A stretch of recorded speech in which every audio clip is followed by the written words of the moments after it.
Hi viewers, అందరికీ నమస్కారం. Welcome to Sravya's recipes. Hi అండి. ఇవాళ మన రెసిపీ తోటకూర పులుసు. దీన్ని తోటకూర కర్రీ అంటారు, తోటకూర పులుసు కూర అంటారు. తోటకూర పులుసు కూరకి కావాల్సిన పదార్థాలు: తోటకూర కడిగి పక్కన పెట్టుకున్నానండి తరిగి. తర్వాత తాలింపు గింజలు, ఎండుమిర్చి, కొత్తిమీర, ఉల్లిపాయలు, టమోటాలు, పచ్చిమిర్చి, ఒక మిరపకాయ ఇట్లా కట్ చేసుకోవాలండి. పచ్చిపప్పు, కరివేపాకు, పసుపు, కారం, ఉప్పు, జీలకర్ర, కొంచెం చింతపండు అండి. ఈ మోస్తారు చింతపండు, వెల్లుల్లి, ఇంగువ. ఇక ప్రాసెస్ స్టార్ట్ చేద్దామా? ఈ ప్రాసెస్ని మనం కుక్కర్లో స్టార్ట్ చేస్తామండి. కుక్కర్ పెట్టుకొని తోటకూర వేసేసేయండి. సన్నమాట పెట్టుకోండి. తోటకూర, టమోటాలు,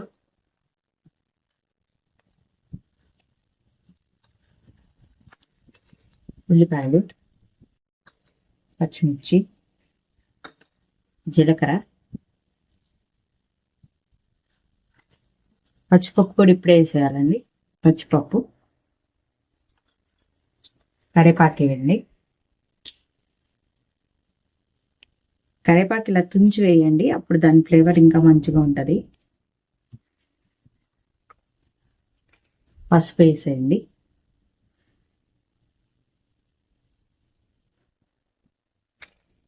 మనం తీసుకున్న చింతపండు ఉంది కదండి, అది కడిగి ఇట్లా ఒక గిన్నెలో పెట్టేసి, ఇలా బౌల్లో పెట్టేసి దీంట్లో పెట్టండి. ఇప్పుడు దీంట్లో వాటర్ పోసుకోండి తగినంత. పసుపు కావాలంటే ఇంకొంచెం పట్టిద్ది అనుకుంటే వేయండి. వాటర్ అయితే పోయాలండి కుక్కర్ ఉడకటానికి.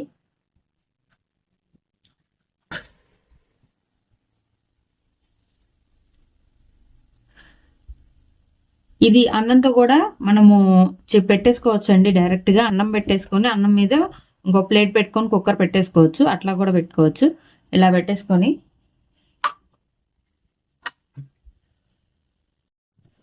జస్ట్ 2 విజిల్స్ కానీ 3 విజిల్స్ కానీ అంతేనండి. జస్ట్ 2 విజిల్స్ సరిపోతాయి. కాకపోతే ఇంకొకటి చూసుకొని 3 విజిల్స్ పెట్టుకోవచ్చు అంతే. 3 విజిల్స్ వచ్చేసిన తర్వాత ఏం చేయాలో చూద్దాము. ఈలోగా మనము తాలింపు వేసుకోవాలి కుక్కర్లో. సో ఫస్ట్ 3 విజిల్స్ రానియండి, తర్వాత ఏం చేయాలో చెప్తాను. నెక్స్ట్ ప్రాసెస్ ఏంటండి, బాండీ పెట్టి ఆయిల్ పోసుకొని, ఆయిల్ వేడెక్కాక తాలింపు గింజలు,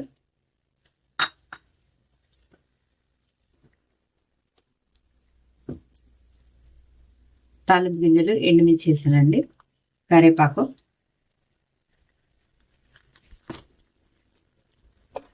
సన్న ఫ్లేమ్ పెట్టుకోండి.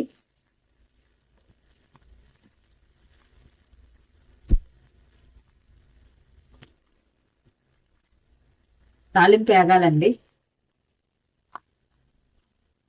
ఇలా గోల్డ్ షేడ్ వచ్చింది కదండి. వచ్చిన తర్వాత మనం తీసుకున్న చిన్నులపాయలు కచ్చాపచ్చిగా జస్ట్ అలా తిట్లేదాకా కచ్చాపచ్చిగా వేసి జస్ట్ అట్లా వేసేసి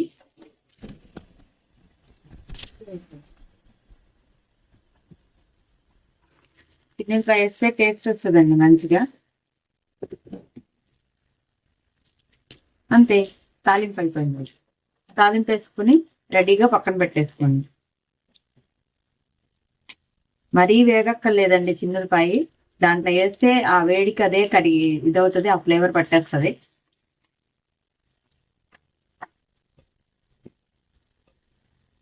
తాలింపు రెడీ అయిపోయిందండి. పప్పుకు ఇలా ఉడికిపోయిందండి. దించి కలిదిప్పుకొని, ఆల్రెడీ చింతపండు అవన్నీ వేసుకున్నాం కదా, ఇలా పప్పు గుత్తితో గట్టిగా ఇట్లా మెదపండి.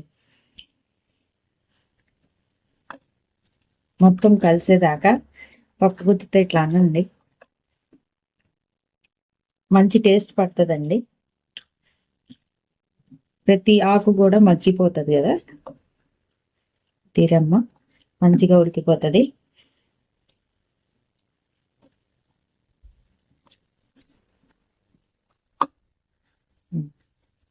ఉడికిన తర్వాత కారం, తీసుకున్న కారం ఉంది కదా, కారం వేసేసుకోండి. ఉప్పు వేసుకొని కలిపి జస్ట్ ఫ్యూ సెకండ్స్ మళ్ళీ పొయ్యి మీద పెడదామండి. ఎందుకంటే ఇప్పుడే కదా ఉప్పు కారాలు వేసింది. టేస్ట్ కోసము ఉడికితేనే ఉప్పు కారాలు వేసిన తర్వాత కొంచెం సేపు అలా ఉడకబెడితే మంచిగా ఉంటుందండి. ఇవ్వండి, సన్నమంట పెట్టుకొని ఇట్లా ఉడకబెట్టుకుంటాము కదండి.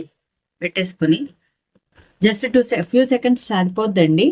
పొయ్యి ఆపేసేయండి. ఆపేసి మనము ముందుగా ప్రిపేర్ చేసుకున్న తాలింపు ఉంది కదా, తాలింపు దీంట్లో వేసేసుకోండి మొత్తం.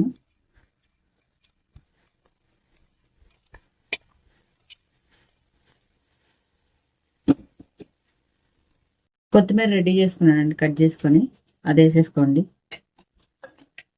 మొత్తము ఒకసారి మంచి కలిపిసుకోండి.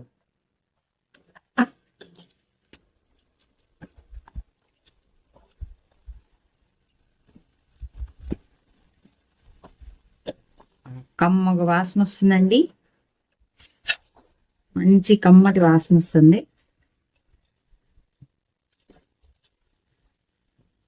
అంతే, తోటకూర పులుసు రెడీ అయిపోయింది.